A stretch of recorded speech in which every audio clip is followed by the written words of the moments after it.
tagal na po natin pinag-uusapan itong ICC arrest warrant.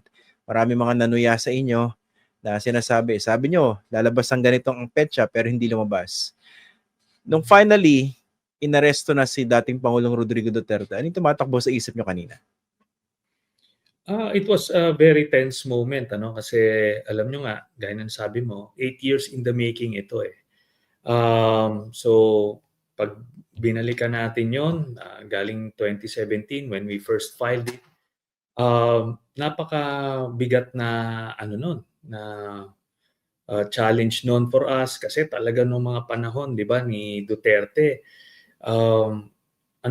he was a tyrant, talagang takot na takot yung mga tao sa kanya, mga politiko, mga different sectors. Kaso kailangan natin i-file, wala na tayong matakbuhan noon, kaya doon natin final.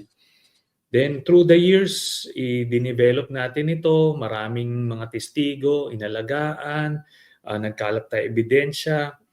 Then lahat yun nag-culminate nung mga moments leading up to dun sa kanina.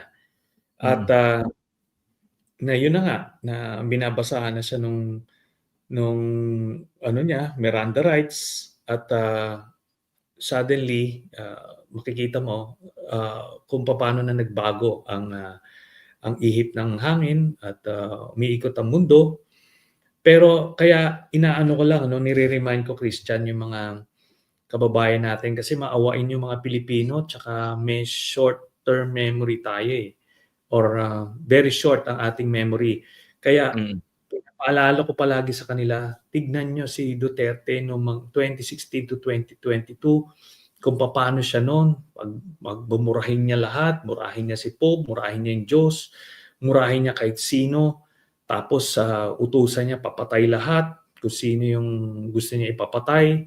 Marami yung namatay na Pilipino, lalo na yung mga mahihirap, sisipain yung bahay. Kung ikaw nasa yung squatters area, hindi mo alam eh, kasi yung sanctity ng tahanan mo hindi na observe noon kasi sisipain na lang nila, tapos yung mga tiwaling pulis babarili na lang kung sino yung nandoon, tapos sasabihin ng laban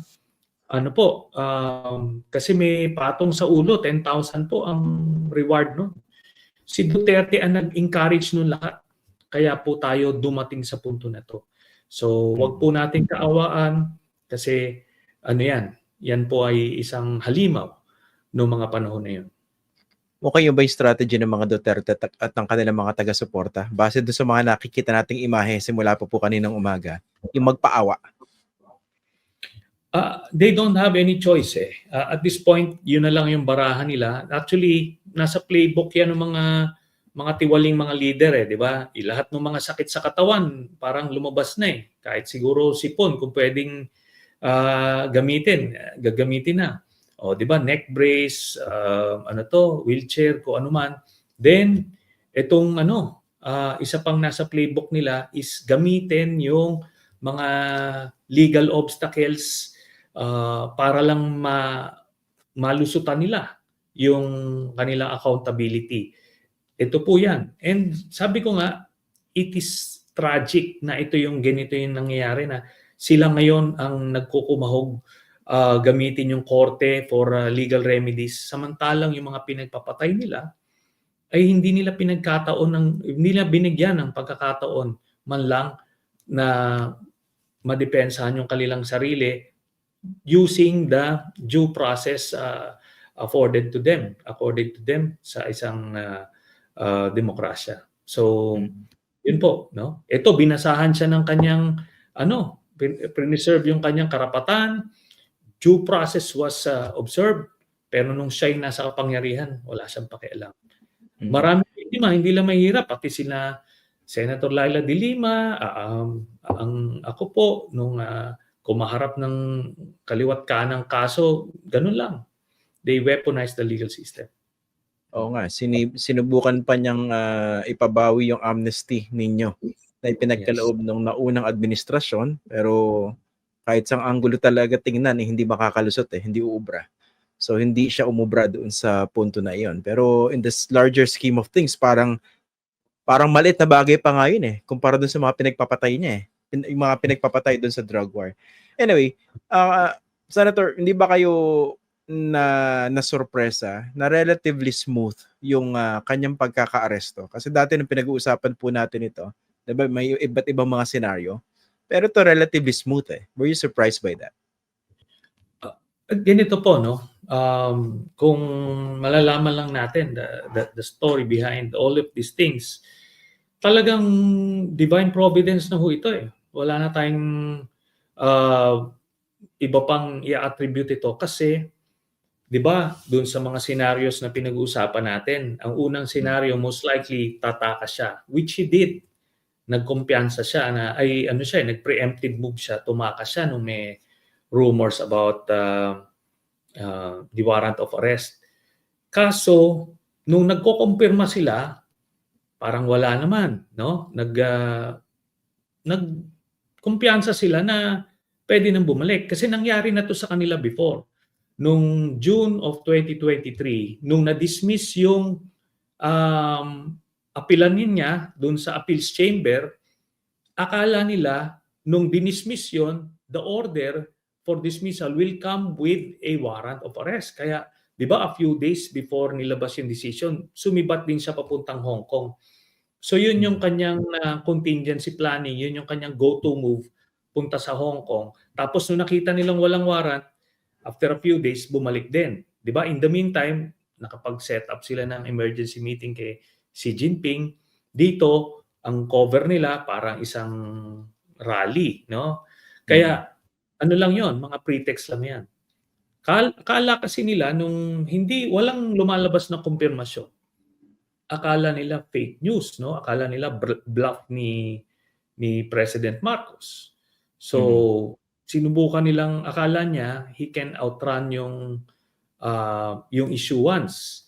So, kasi hapon dapat yung schedule niya pabalik Pero umaga siya, bumalik. Oo, nag-umaga siya kasi inisip nila kung hapon baka lumabas na talaga yung warrant. Kaya they were assuming hindi pa abot kasi may private jet na naka-standby doon sa NAIA para papunta niya ng Davao. Pagdating niya, paglabas niya ng Hong Kong, Manila, yung pa Davao niya private jet.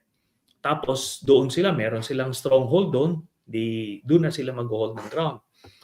Yun yung plano. Kaya biruin mo, the worst place na maaaresto siya was yung nangyari kanina. Pero siyempre, while sinasabi natin na divine providence is was manifesting at every turn, pero let's give credit also dun sa kapulisan, sila General Marfil, General Torre. Talagang hinandle nila to ng kumbaga clockwork. Maganda yung pagkaano, tapos walang sigaan.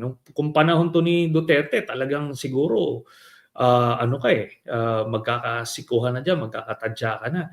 Pero to hindi. Talagang binigyan siya ng respeto, yung nirespeto yung karapatan niya. At nakita ko naman yon as a redemption para sa PNP kasi talagang nung panahon ni Duterte, nasira din naman yung kanilang imahe dahil sila yung ginamit na instrumento para sa pagpatay ng libo-libong tao. Pero ngayon, ito na ngayon. It has come full circle. Yun mismong dating instrumenta niya for oppression, yun ngayon ang nag-serve sa kanya ng hustisya.